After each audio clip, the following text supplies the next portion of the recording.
Welcome to the Deep Dive. Really glad you could join us today.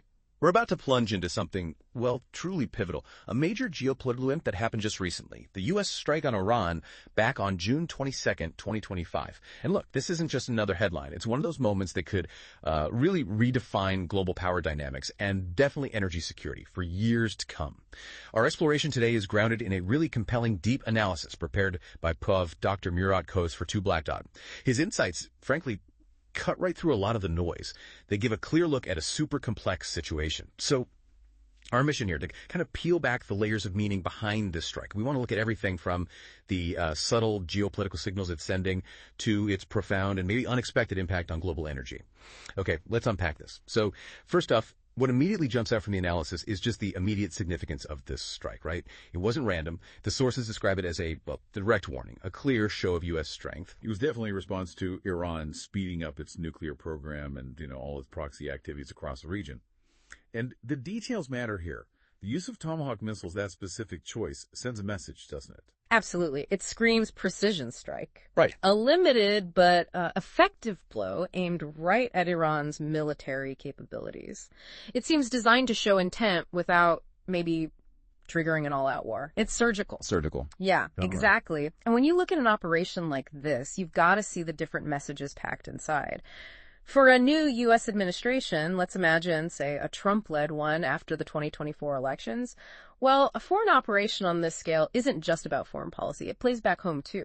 It's a potent signal of leadership, of toughness, showing decisive action to your own people. Mm-hmm. Domestic signaling. Definitely. But externally, the message is just as clear, maybe even clearer.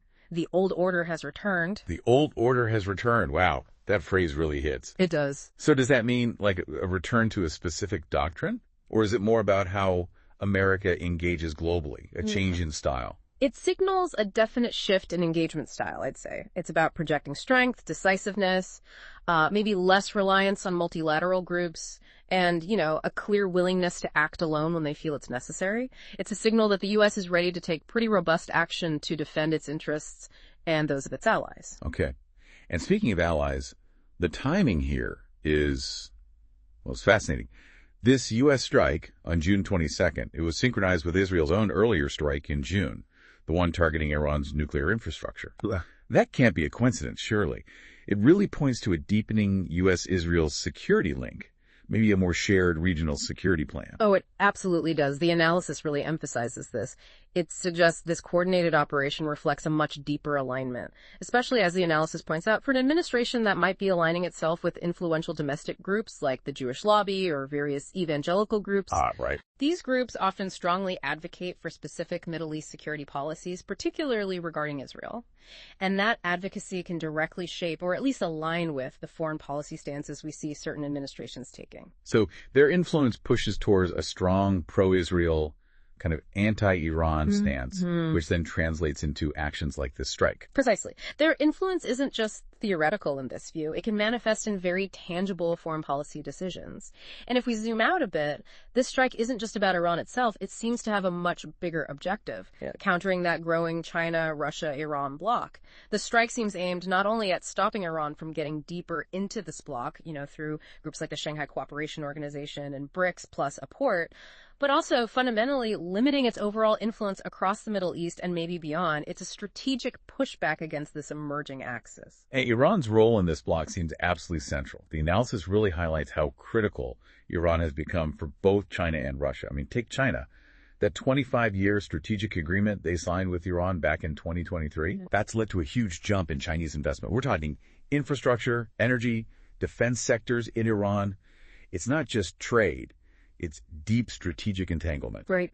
Deep ties. And there's Russia. They've been working closely with Iran, especially in Syria, where their military goals often overlapped.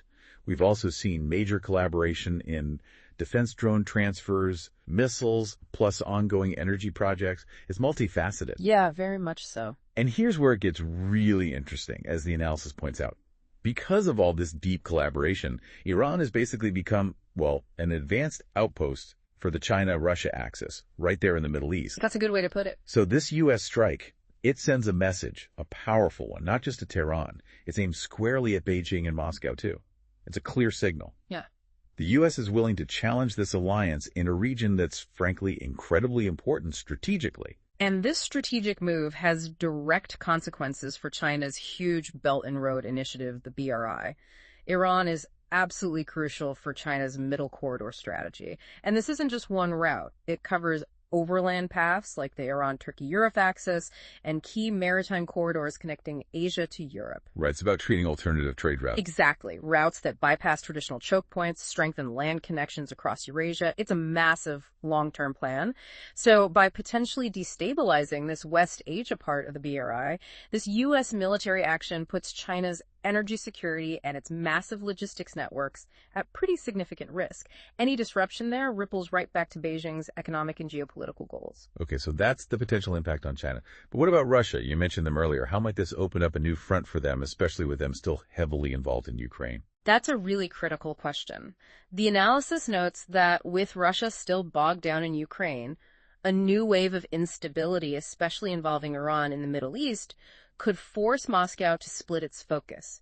They'd have to divide their military and economic resources, which are already stretched pretty thin. Adds another layer of pressure. Definitely. And there's another angle, too. There's a suggestion, maybe a strong one, that Russia's nuclear technology cooperation with Iran might have been a kind of hidden target of the strike. Ah, interesting. Yeah, suggesting an intent to disrupt that collaboration as well. It's potentially another pressure point on Moscow.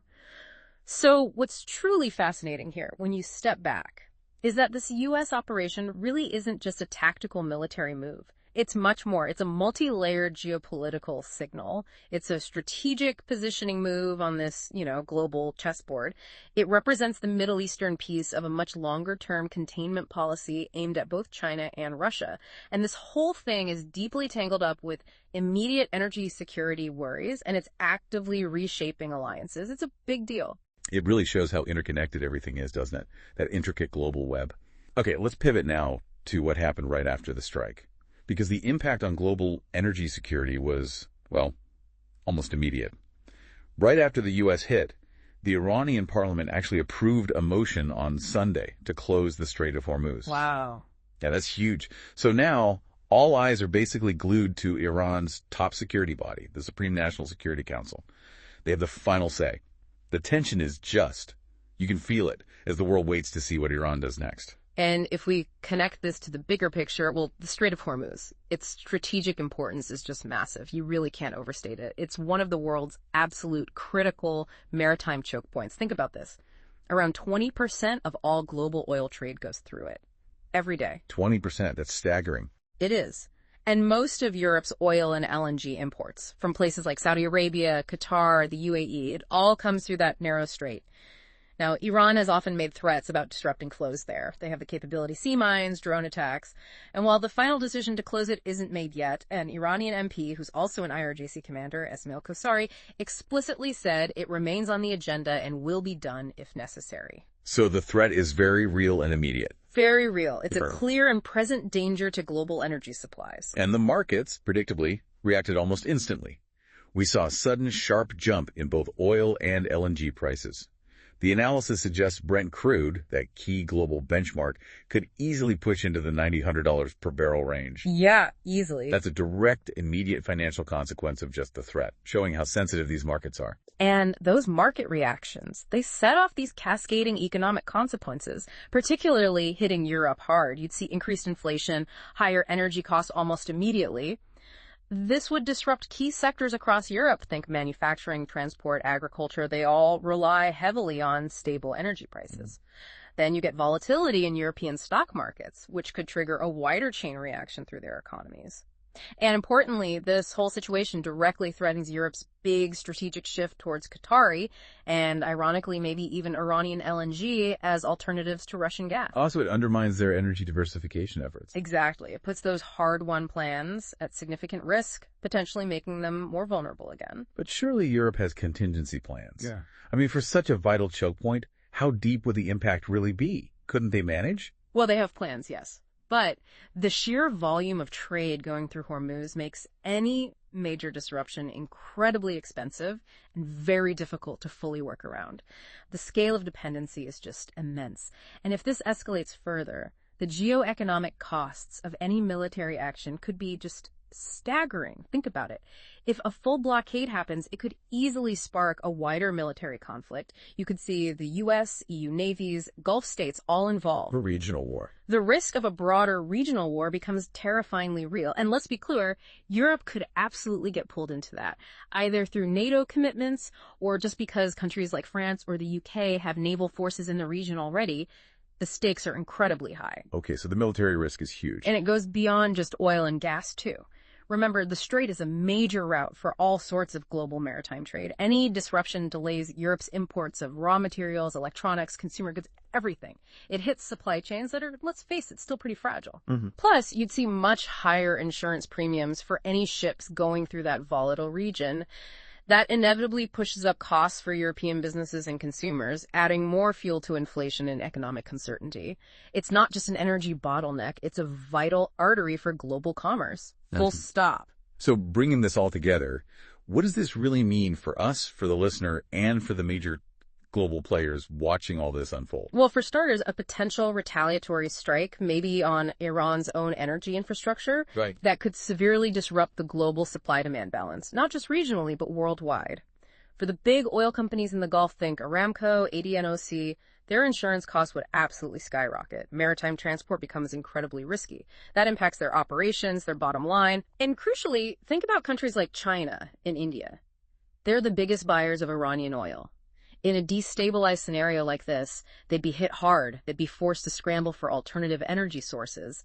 And that could potentially shift their geopolitical focus, maybe redirect investment towards new regions, perhaps Africa, as they search for stable supplies. A global realignment, potentially. Yeah, exactly. This isn't just a Middle East problem. It's triggering potential global shifts. This has been just incredibly illuminating. So many layers, all interconnected. It seems clear the U.S. strike on Iran on June 22nd marks a really significant shift towards, well, tougher regional security dynamics.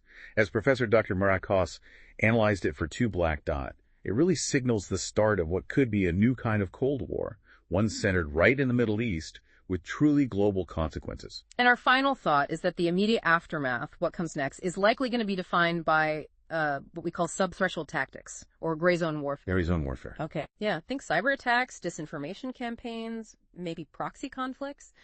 Aggressive actions that deliberately stay below the threshold of outright war, but still aim to achieve strategic goals. Both sides will probably use these indirect asymmetric methods, trying to avoid direct large-scale military clashes if they can. However, and this is crucial, we have to stress that the risk of this escalating into a full-blown conflict, it remains dangerously present. It's a tinderbox.